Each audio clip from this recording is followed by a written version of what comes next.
Hello BookTube.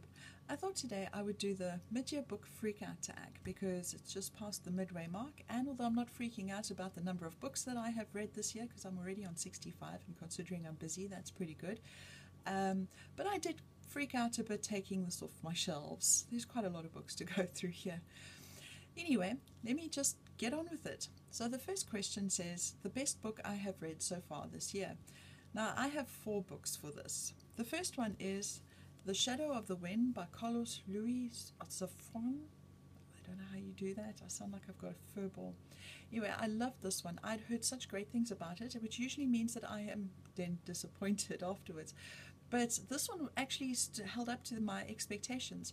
I loved the puzzle. I don't want to say more. I don't want to spoil it. Plus, you're going to see this one again later. The next book is Middlesex by Jeffrey Eugenides. And this one wins the prize for the book that's made me think the most so far this year. Then I have The White Tiger by Aravind Adiga. That's how it sounds like they say his name on the video where they gave him the Man Booker Prize. Anyway, this one wins the prize for, what did I say here? Best transport to a foreign land and a foreign body. I lived in this. It was great. I mean, India. Yay. It was also quite interesting to see all that he had to say about India. It's not what is depicted in Bollywood, per se. And then the last book is The Serpentine Road by Paul Mendelson. And this one wins for Best Crime Novel so far, and for a very good realistic depiction of modern day South Africa. I also have lived in Cape Town in the past, so this was great because I could visualize where everything was and what it looked like. I've been there, and usually, you know, the books that I read are set in other countries, so that was nice. The next question asks for my favorite sequel. So first of all, I'm going to go with Words of Radiance by Brandon Sanderson, because who on BookTube does not like Brandon Sanderson? Well, I can think of one, but we'll leave that there. He has created a magnificent world, and it was just lovely to get back into it. And in case you're wondering why this is so thin, the other one's still on the shelf. Why unpack everything?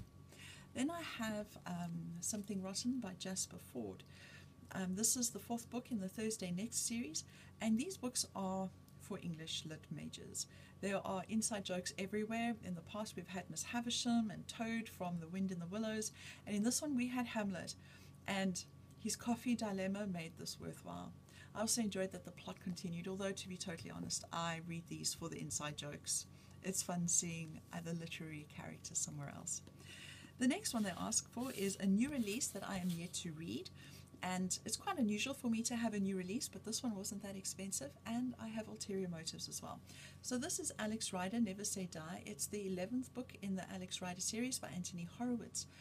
This is a fabulous series. I've actually thoroughly enjoyed reading it myself, even though it is middle grade or very, very young adult.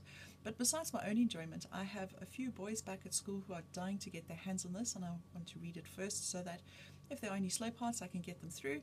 And it also, I always read the books first so that I can choose the right book for the right kid. Well, try to. Anyway, the next one is my most anticipated release for the second half of the year, and I'm going to go with Oathbringer by Brandon Sanderson because, yeah.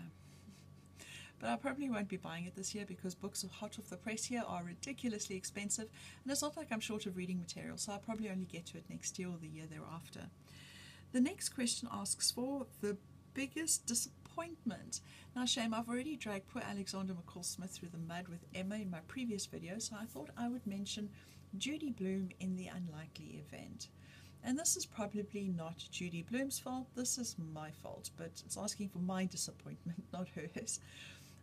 This story is a partially true story. It's set in a town where these events really did happen. There really were 3 airplane crashes in a space of 3 months, I think. It's been a while since I've read it. And I was expecting something with a post-apocalyptic feeling almost. You know, airplane parts landing on people, crashing into buildings, you know. But I got a soap opera. And although, you know, when I read Judy Blume as a child, she wrote character-driven stories, and this was as well. It's not that she has changed her style, it's that I wasn't really thinking right. But yeah, my biggest disappointment so far. Then it asks for my biggest surprise of the year, and one of the things that I've been doing is reading books that I didn't think I got to when I was at university and I was supposed to. So I picked up Dr. Faustus by Christopher Marlowe and read it, and surprise, surprise, it's got my handwriting in here. I had read it when I was supposed to. I can't remember the plot, and I can see why this was very forgettable. I don't know if it's because this is based on text A. The extracts that they had in text B looks like they have developed the plot a lot better and filled in things, made it more watchable as a play. But yeah, I can see why I did not remember anything. This was really dull. But on a more serious note, the book that really surprised me is Aristotle and Dante Discover the Secrets of the Universe by Benjamin Alire Saenz. And as I said, I'm the English teacher at school, and as a result I run the library, and we are coming up to our readathon soon where we are raising funds so that I can go buy new books, and that means I need to get my acting together so that I can choose new books for the library. So I picked this one up to give it a read, and because I'm old enough to have a YA child of my own who's almost grown out of YA, I was not expecting to enjoy this in the slightest. But you know, I did. I really did enjoy this. I'm not 100% sure whether I put it on the shelves at school, because I think it might be a bit advanced for our kids. I teach kids with barriers to learning, with reading disabilities generally. But who knows, if I need to find one, I do have one or two kids who would enjoy this in mind. But I enjoyed this for myself. Turning the page. The next question's a strange one. It asks for my favorite new to you or debut author.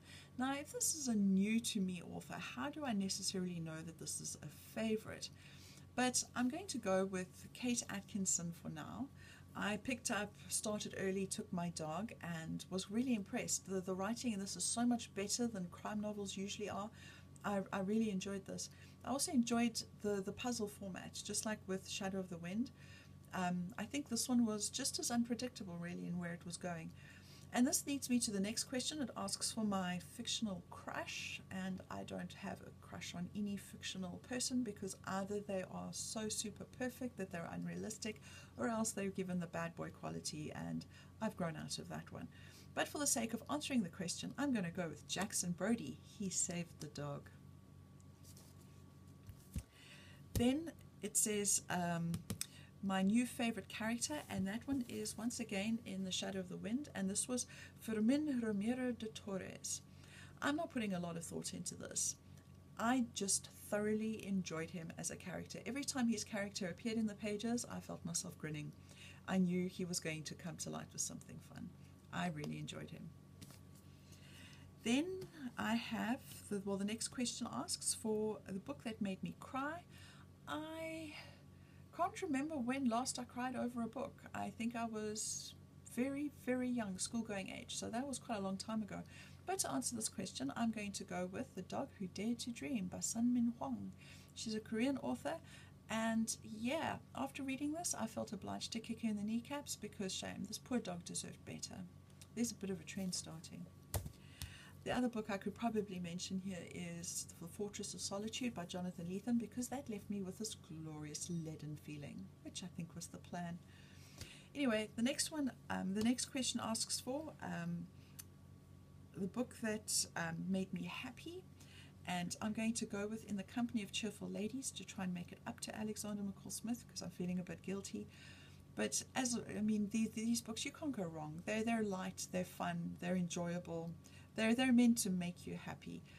They're glorious characters, funny situations, but it's realistic as well at the same time. So I thoroughly enjoyed this. It made me happy.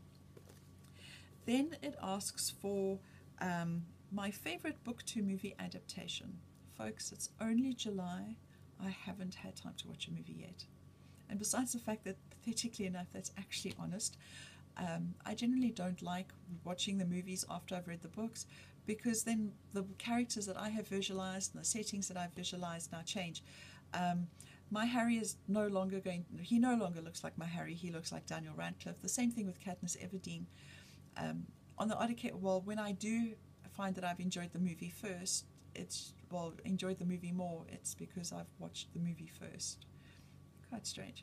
Anyway, the next one is my favorite book post I've done this year, and this year has been the year of failure. My poor book blog has been abandoned and is stagnating away. I should probably do something about that, but I've started this, so we'll see how it goes. The next one is the most beautiful book I've bought or received this year, and I was going to say the next book, because in the shop they all look fabulous, but then I remembered that I got this one for my birthday and not for Christmas. So this is The Bands of Mourning by Brandon Sanderson, and what really gets me, besides the fact that I love blue, is the blue foil, and it matches so nicely with everything else. This is it's in the second part of the second Mistborn series. And then it asks for the last question: what are some books I need to read by the end of the year? Please note the question said need, so I'm going to start off very honestly. I need to read Hamlet by William Shakespeare. It is the last Sedgwick book that I need to conquer for the year. But hey, I have the 10th Doctor wanting to stab Captain Jean-Luc Picard. What could go wrong? Actually, what could go wrong? Trying to get when you've got the hero whose tragic flaw is procrastination, and you've got to keep ADHD teenagers interested, what could go wrong? Anyway, but I know the question was really asking what would I still like to read for the year, and besides the fact that I have a ton of books that I would still like to get through, these are some that come to mind that I'm really looking forward to. So the first one is Lonely Graves by Britta Bolt. Britta is a booktuber. I will see if I can figure out how to link her channel down below, but I believe that the Bolt part of this is a South African, so that would be great. Then I have, this was a birthday present from my gran, The 13th Tale by Diane Setterfield. Stephen King, End of Watch, because if not, why not? I've read book 1 and 2, might as well finish the series. And then, although I have quite a few of these, I've got quite a few Terry Pratchett's that I need to get through. I'm choosing this one because it's at interesting times, and we all know that Chinese proverb. But yeah, shame. I don't want to race through these because there's no more coming, which is rather sad. But anyway, those were my answers to the book freakout tag. I'd love to hear any comments that you have down below in the comments box. Enjoy reading. Bye.